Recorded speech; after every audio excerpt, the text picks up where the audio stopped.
guys, in today's video, I am going to show you how to share your Shopify store link. Let's get started.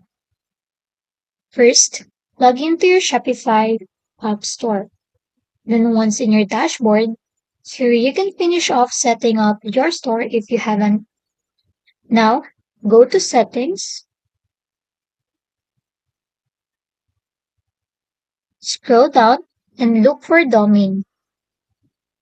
Click Domains. This section shows all domain names connected to your store. If you only have one, that's totally fine. It will be right there at the top. Now scroll down and you will find your URL right here.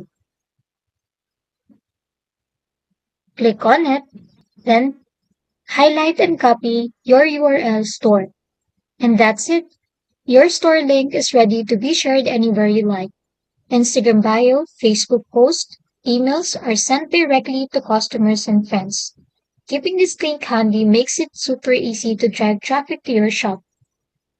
If this video helped you, don't forget to like and subscribe for more helpful tutorials.